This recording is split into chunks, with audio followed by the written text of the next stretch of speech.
Thanks.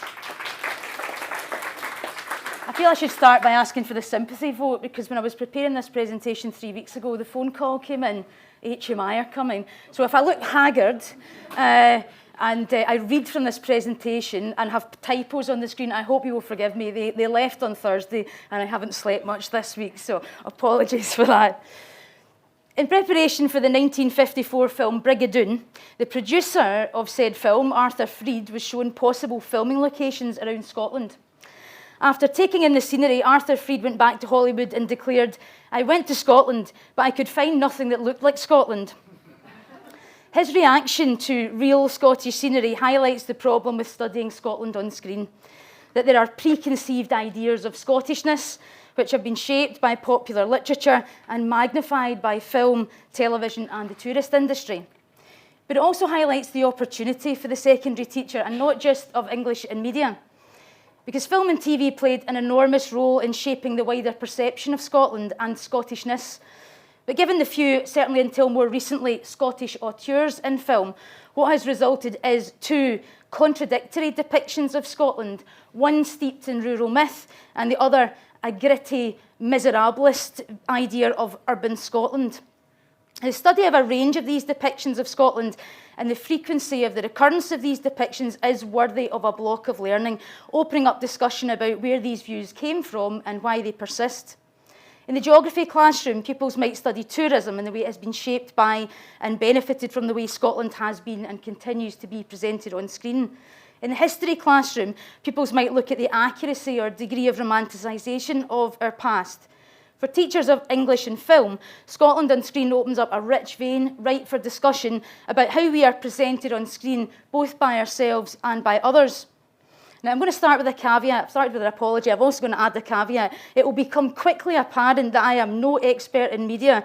I'm a film enthusiast with just about enough knowledge of cinematography and editing and soundtrack and mise-en-scène to support the study of film. But media, as any of you who have a media qualification, teach media or work in a school that already offers media will know, it is a very different subject from English, challenging with a technical jargon all of its own. So today's presentation is definitely for the media novice, and will hopefully give you the tools needed to branch out in terms of teaching texts in the English classroom, particularly in the senior phase. So today I want to do three things. I want to start by briefly outlining some reasons that you might consider bringing study of film and TV into the English classroom. But if you already use film, to consider using a Scots or Scottish text. I also want to give you a brief overview of the way Scots in Scotland have been and are presented on screen, and to suggest some fruitful texts and resources for your consideration. And finally, I'm going to focus on one text in particular and some possible approaches in the English classroom in the senior phase. I was fortunate for the first 14 years of my career to work in a suburban school where reading and writing in Scots was embraced by both pupils and their families. 10 years ago, I moved to become faculty head in an affluent rural area where that use of and enthusiasm about Scots didn't really exist.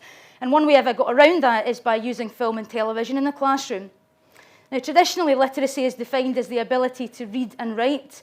Literacy now is understood to be the ability to locate, evaluate and communicate using a range of media, which includes audio, visuals, and video. So films, TV programmes, computer games, music videos, even TikToks. And I've long been a proponent of using film and digital text in the classroom. They remain the dominant form of text in the lives of our young people. It is their medium. And as a result, all pupils unconsciously speak as if they are expert. It gives all pupils, no matter how full that backpack of cultural capital that they bring to school is, the confidence to give their opinions and to analyse freely that reading complex texts often does not. If you remain to be convinced about the value of film, I would encourage you to read the two quotations I've selected. Screen Scotland tells us of the study of film as a powerful builder of literacy skills, especially oracy, I would argue. And as for HMI, the languages and dialects of Scotland are certainly an aspect of the study of any Scots media portrayal of Scotland. But film is also part of our literature, and it offers a rich resource for young people to learn about and explore Scotland's cultural identity, and more importantly, their place in it. Now, one aspect of Scotland on film that cannot be ignored is stereotyping. And certainly stereotypes are a useful tool for the teacher of film, and exploring stereotypes a useful, nay, essential point of discussion with young people. Stereotypes abound in films as shorthand between the filmmaker and the audience. After all, they must create impressions of characters instantly and condense large chunks of information in as little time as possible. One useful starter task, no matter which Scottish text you're using, is to get pupils to imagine asking somebody from outside Scotland to describe Scotland or to describe a Scottish person and what they think they might say. Now, most pupils will lean heavily into that stereotype, well versed in the depiction of kilts, bagpipes, haggis, shortbread and whisky, of deep-fried Mars bars, iron brew, thistles and redheads, that we're an angry or mean race who live in the Highlands, in castles or hovels, if not in the pub, to escape the perpetual rain. Pupils are also very good at identifying examples of where this picture of Scots or Scotland can be seen. It's therefore a useful task to begin work on exploring where the depiction originates, whether it's fair, and whether and to what extent it is a factor in the digital text that you've chosen to study. I can particularly recommend the Still Game episode Biggin as a way of detecting stereotype construction. Now, if you feel it's appropriate or worth looking at how and where that stereotype originates on screen, then an interesting starting point is one of the first Hollywood depictions of Scotland. Brigadoon, the most famously stereotypical representation of Scotland on film. Now, even a task designed around the trailer, the poster, or a couple of well-chosen clips should enable a discussion that allows you to introduce the Scottish Kailyard on film, a romanticised rather than a realistic depiction of domestic, rural, sentimental, kitsch and sanitised Scotland. Dr. Johnny Murray of Edinburgh University describes Kailyard on film as a shorthand for how Scotland was presented, going on to say, Kailyard referred to images of Scotland that portrayed it as parochial, cut off from the modern world, populated by hapless lads and winsome lassies. They certainly weren't something you could recognise yourself in. James Coffey, in depicting Scotland in early films, argues that given the popularity of the likes of Scott and Stevenson's works at the time that cinema was in its infancy, it was no surprise that they significantly influenced the depiction of Scotland and Scottishness on screen in the early parts of the 20th century. Many early films were adapted from novels, plays and historical events that were thought to have the potential for global appeal and therefore profit. And the way Scotland was presented on screen was established by filmmakers from outside Scotland rather than by Scots themselves. And this carried on right throughout the 20th century and has become such familiar shorthand for Scotland that it is a very hard depiction to shake. The romanticised Kailyard presentation of Scotland is a powerful genre that has not faded from depictions of Scotland on screen. And perhaps these stereotypes still abound in films about Scotland's past, such as Braveheart, Brave, or TV's Outlander, because they are about emotion and so reach for stereotypes over accuracy. But this is also the common image of Scotland in films such as Whisky Galore, Four Weddings and a Funeral, Loch Ness and Chariots of Fire. Now, arguably, Whisky Galore cemented this stereotype, though there are some who would argue that Whisky Galore is aware that it's playing on stereotype and therefore in on the joke. Perhaps a change to that depiction is evident in Bill Forsyth's 1983 film Local Hero, which critic Kayleigh Donaldson argues was the film that changed Scottish cinema forever. It was on Film 4 last Sunday and was picked by the Observer critic as the film of the day. In fact, the Observer critic noted that Bill Forsyth's films were the only bright spot in 1980s cinema. Kayleigh Donaldson said that it felt like a breath of fresh air. The doors were now open and Bill Forsyth was leading the way for Scottish cinema. As a Scot himself, Forsyth shows an understanding of Scottishness.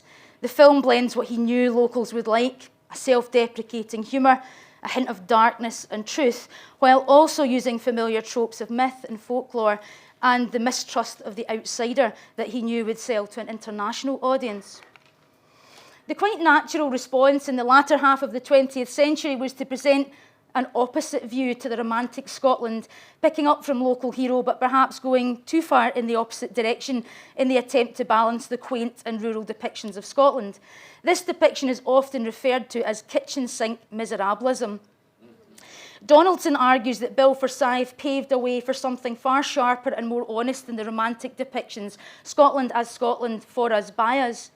But arguably the pendulum swing started before Forsyth's film with Bill Douglas's childhood trilogy, 1972 to 1978, what Forsyth Hardy describes as an unremittingly honest portrayal of a deprived childhood spent in the bleak setting of a mining village and unrelieved by the affection and understanding of parents and relatives. And by the work of Peter McDougall for Play for Today, for example, 1975's Just Another Saturday, 1976 Elephant's Graveyard. With a few exceptions, Bill Forsyth's comedies, Gregory's Girl and That Sinking Feeling, a new generation of Scottish filmmakers were making films about more negative aspects of Scottish life, crime, poverty and unemployment, in grim and gritty urban settings featuring struggling working class characters. Due primarily to a lack of money, Scottish filmmaking halted in the late 1980s, and this perhaps was the reason for the enthusiastic response to 1996's film Trainspotting, already mentioned this morning, as a result of a cash injection into the British film industry from significant lottery funds.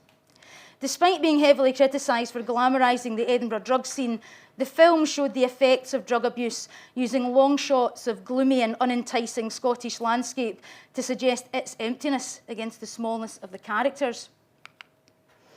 Lottery funding in the 1980s saw the release of several extremely successful Scottish films, and it did lead to an increased interest in Scotland as a place to produce films, which meant that there could be more control over versions of Scotland being depicted on screen.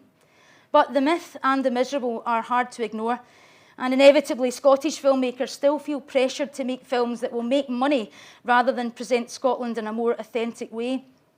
Lynn Ramsay's 1999 film Ratcatcher, Certificate 15, is a rich text for a class study in the senior phase. Set during the Glasgow dustbin strike in 1972 and viewed through the eyes of a child whose friend drowns in the canal at the beginning of the film, the trauma of the opening events causes the central character James to retreat further and further into himself. Ramsay portrays Glasgow in a fresh and non-cliched way as it becomes James's playground. She blurs lines between the real and the surreal in her presentation of the rubbish-strewn streets and the fields beyond the newly built Barratt homes to give a real sense of the freedom and escape from the grimness of James's life provided by his imagination. And many filmmakers from outside Scotland are interested in making films depicting Scotland in modern, exciting and realistic ways. For example, Londoner Jonathan Glazer's Certificate 15, Under the Skin, 2013, which uses both Glasgow and the Highlands of Scotland as its setting for its disturbing story. Under the Skin sees an alien visitor played by Scarlett Johansson observing modern-day Scotland with a realistic, curious but disconnected gaze. And the film relies on her reaction to and relationship with the landscape of Scotland. The film contrasts urban and rural Scotland to reinforce the central character's identity crisis when she forms a connection with one of her human prey. She is confused and uneasy. Glasgow is initially presented as a strange hunting ground for Johansson's alien visitor in her white transit van.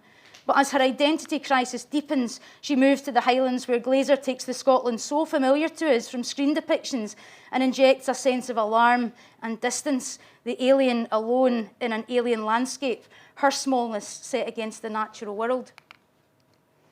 Given the current popularity in schools of Graham Armstrong's The Young Team, I wanted also to suggest the work of Peter Mullen and more recent work of James Price, whose short film Dropping Off Michael won him a BAFTA in 2015.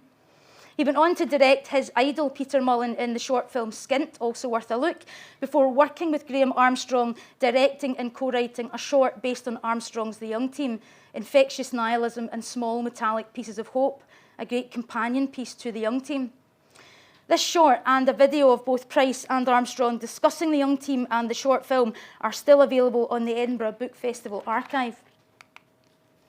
The way we are depicted on screen is often reflected and even more so lampooned in the way we present ourselves on television, especially in sketch comedy.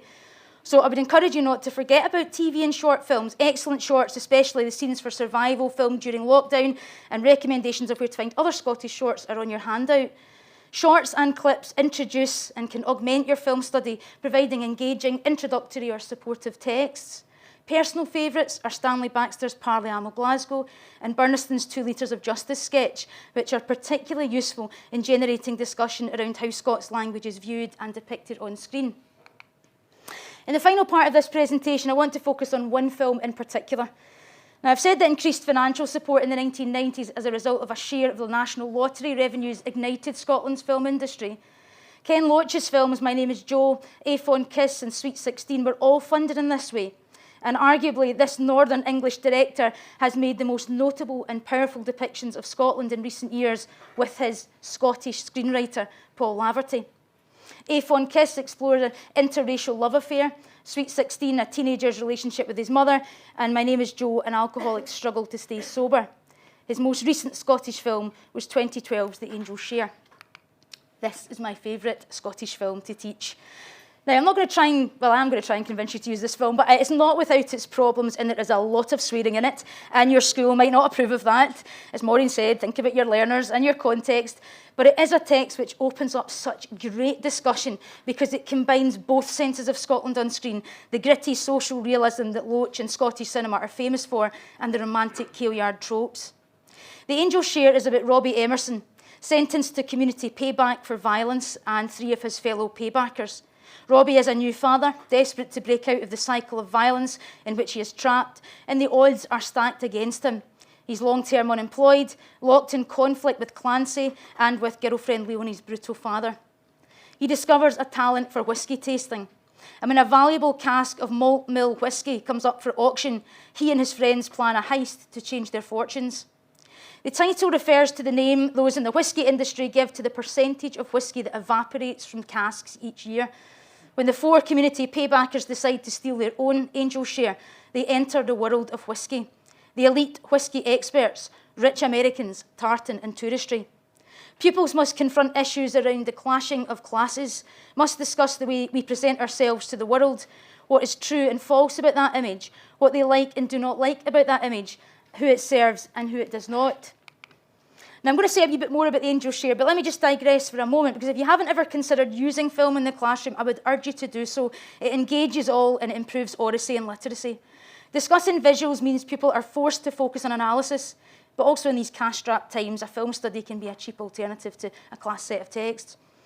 Classroom use of film involves reading screen texts as if they are printed ones, analysing, exploring, appreciating them, and using them as stimuli for imaginative and personal creativity. On the handout, I've provided links to a plethora of great resources for the film novice.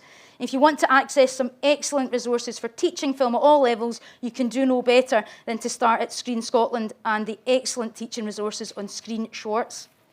The best resource for those just starting out is Bill Boyd's 10 Tools for Teaching Film, which is, to quote him, designed to provide teachers with a route into the exploration of film and moving image in the classroom, but which can be used selectively and in combinations to suit you and your learners. Each of the 10 tools is accompanied by a list of potential discussion questions and typical activities around, for example, making predictions, sound and image, and making comparisons. The Education Scotland resource, How Others See Us in Film, is aimed at social studies teachers, but is a massively helpful summary of the way Scotland has been depicted using Brigadoon, Loch Ness and the Da Vinci Code. And you can still watch the documentary Was Like Us on the BBC iPlayer, which charts the history of our portrayal on the big screen. In the BGE, digital text can be used as a standalone block of work on a film or a short, but can also be used to augment any study of Scots. Reading or writing in Scots can only be enhanced by an understanding of how we are presented and how we wish to be presented on screen. In the senior phase, there are even more options. Obviously, it can make for an alternative to a printed text for critical essay at both National 5 and higher. A well-chosen Scots text can be used to enhance the Scottish set text study. I personally use the Angel's Share as a final block of learning for the 10 to 15 pupils in my school who sit National 4 only, and it's useful in gaining them an attractive additional qualification. And if your school is anything like mine, they're always looking for ways to maximise qualifications. The outcomes for this additional unit, analysing media within a Scottish context, are fairly straightforward, covering media content, media context, the relationship between the two, and analysis of a number of relevant key aspects of film. Should you wish to offer this at other levels, then National 5 refers to carrying out detailed rather than straightforward analysis, while higher refers to detailed and complex analysis. Now, I found for offering that unit a write-on booklet with 1 page for each of the assessed elements worked really well for keeping all the evidence for that unit together. And the booklet design gets pupils to work through analysis of the poster, genre and genre markers, describing stereotyping and audience by looking at how Ken Loach and Paul Laverty represent Scotland or aspects of Scottish life, and the degree to which the film relies on stereotypes. In terms of camera, there are a number of scenes ripe for analysis, and there are symbols and visual metaphors aplenty for analysis of mise-en-scène. Pupils must be able to analyse aspects of narrative, analysing the opening sequence and the introduction of Robbie and how his story conforms to the quest narrative is one approach. In the quest narrative, typically the hero describes his or her desire to do, see, experience or discover something, and must then undertake a challenging journey facing many obstacles to complete a difficult task. The stakes are often very high. But the quest narrative often shows the personal transformation of the hero as well as a result of his or her trials and suffering. And pupils can easily identify Robbie as the quester who journeys to the distillery to steal the angel's share of the malt mill, which he and his friends then sell to get money to alter their lives. Robbie wants to escape his past and probable future by getting a job and starting a new life with his new family. The obstacles in their way are, for example, their appearance, their lack of money, prejudices of the police, Leonie's family, Clancy and his gang, and their knowledge of whisky and its world. But Robbie succeeds. He is transformed as he negotiates a job and a fresh start in Stirling, discovers a new skill and a passion for whisky, proving himself to be a good dad able to provide for his family. The film is also very useful in exploring genre, especially as it allows you to bring in and make comparisons with other films and programmes, Scottish and otherwise, because it references Whisky Galore, that sinking feeling, and a genre of film with which young people are very familiar, the heist movie. Mark Kermode's Secrets of Cinema episode on the heist is very useful. The Angel Share clearly belongs to the social drama, but also the comedy and heist genres. Can pupils spot the genre markers of the heist in the film? A goal, a prize, an objective, a plan, a team, the hurdles, plausible execution that doesn't go quite according to plan, the race against time, the getaway, the aftermath, and the moral ambiguity of the crime itself. They're all there in this film. And pupils particularly enjoy comparing the planning scene in the assembly of the team of experts in any other heist movie with the corresponding scenes in the Angel Share. The team in the Angel Share is a team of friends, but also petty criminals. Robbie, the leader, is clever and has motive. Mo, the thief who steals the whisky miniatures. And Albert in particular, the obligatory character who messes up the plan by accidentally smashing 2 of the 4 precious bottles of malt mill that they have carried so carefully back to Glasgow in iron brew bottles. But dim-witted Albert is also the one who recognises that the 2 remaining bottles must now be worth even more in their rarity, and it is he who suggests how they will blend in with the whisky train spotters who populate the Highlands. In their everyday clothes they will look like Neds, and in suits they look like they're off to court. It is the bespectacled Albert who suggests kilts, or as he says, cults. In terms of institutions, a term specific to media studies and one that I'm not confident about, it covers marketing, audience regulation and so on. One simple way of dealing with that by the non-media specialist is by getting pupils to discuss one regulatory problem that Loach and Laverty faced, and that was obtaining a 15 rating for the film, primarily because of the number of uses of the C word in the film. And you will find plenty of angry videos of Laverty and Loach emotively explaining what they did to overcome that problem. They argue that the C word is part of the Scots vernacular. It's often not used in an aggressive way in the film, often as a term of affection instead, and this has sparked great discussion about prejudice against language and presentation of the Scots language and class. For critical essay at National 5 or higher, though, study needs to be more focused and detailed in order to deal with and prepare pupils for the recurring questions which at National 5 tend to be around genre, key sequence, memorable character and setting. At higher, recurring questions are also about key sequence, which might be tense, shocking, entertaining or decisive in terms of theme, the film's social issue or message, a character who's in difficulty, is flawed or vulnerable or who experiences conflict. Other common questions are around significance of setting and time and place, structure around a quest, or making effective use of genre conventions. Pupils may also be asked about key techniques such as symbolism or soundtrack. I want to argue that the Angel Share is the perfect text for National 5 and higher because it's set in both Glasgow and the Highlands, which the main characters have never visited. And the character arc of Robbie, whose newly discovered talent, sets him on a quest that leads to redemption. The excellent use of camera, soundtrack and symbolism to explore important and relevant themes. For example, widespread youth unemployment and the despair and erosion of community. What happens when we're given a chance in life and the triumph of the human spirit, pun very much intended. I want to finish by suggesting just a few sections of the film that you may wish to consider or that you might want to use as a guide if you're constructing your own series of lessons on a film of your choice. Obviously, the poster, trailer and opening sequence are a good starting point for entering the world of film and the world of film analysis. The opening sequence, usually around 12 minutes, normally has 3 ingredients: titles, establishing shot, and a sequence that introduces the story. It allows the audience to understand how everything is arranged, imparts a sense of time and place, and often presents at least one of the main characters. Both comedy and social drama are introduced in the opening sequence of The Angels' Share, as well as the group who will later form the team who will perform the heist. The Angels' Share begins with a very funny scene revealing Albert's idiocy and crime before a court montage introduces a series of offenders at Glasgow City Court, pleading guilty to a variety of crimes, mostly minor: drunkenness in a public place, defacing a statue, theft of a parrot in a Marks and Spencer's bag. Loach juxtaposes not only the demeanour of criminals with the solemnity of the judge, but also the petty crimes of these offenders with Robbie's more serious crime of grievous bodily harm. Robbie's tragic past is foregrounded by his lawyer, his chaotic childhood, his drug use, his spell empolement for violence, his lack of role models. But we feel he deserves one more chance. He's saved by the words of his advocate, the presence of his very pregnant girlfriend, and the aggression of Clancy and his gang who come into the court to threaten Robbie and have to be escorted out. The judge concludes that Robbie is soon to be a dad, is in a stable relationship, and is clearly a young man of energy and talent, something we see borne out in the rest of the film. The quest narrative of the film follows Robbie's redemption. We've already mentioned ingredients of the quest, but National 5 and higher pupils see not only Robbie's potential, talent and grit, but the significance of meeting the right person at the right time, someone who sees that potential, specifically in Robbie's case, Harry, in charge of the community payback group.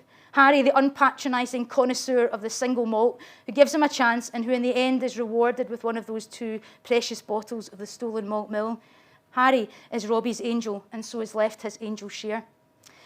They should also be able to comment on the ambiguity of the ending. David Martin Jones, author of Deleuze, Cinema and National Identity, writes that ultimately Robbie pulls off his heist, secures a job in a whisky distillery and an escape for his young family into the Scottish countryside. But how happy is this ending? One young man escapes, but his 3 friends remain. All are richer, but none have gained in prospects. He argues that to understand this ambiguity, the film's depiction of the Scottish diaspora as returning tourists provides the key. The purchase of the malt mill by a US businessman whose tartan scarf signals that he identifies with his Scottish heritage is not only an easy laugh at the expense of a tourist. Granted, he pays over £1 million for a rare whisky and cannot detect that it has been watered down by Robbie. Even so, the US tourist is far from a joke. He literally represents the greater wealth of the diaspora, indicating the financial benefits of escape from Scotland, juxtaposed against the poverty of Robbie and his friends. Decisive moments and scenes are a must, the sequences which are critical to our understanding of theme. Of course, it's best that pupils can identify these for themselves before moving on to closer study. But getting pupils to identify the comic and sad or tragic shifts in the film is an important way to identify the darker underlying issues and context of the film. In Ken Loach, moments of comedy are often within or juxtaposed against dark, sharp, harsh moments which give them their truthfulness. 3 scenes which might most effectively be analysed in more detail might be, firstly, the moment where Robbie tastes whisky for the first time. Whisky first appears when Harry opens a valuable bottle in celebration of the birth of Robbie's son Luke. In this scene, Robbie clearly does not want the same life for his son as he has endured. Robbie is not simply depicted as a victim deserving of our sympathy, but as a young man attempting to shape his own fate.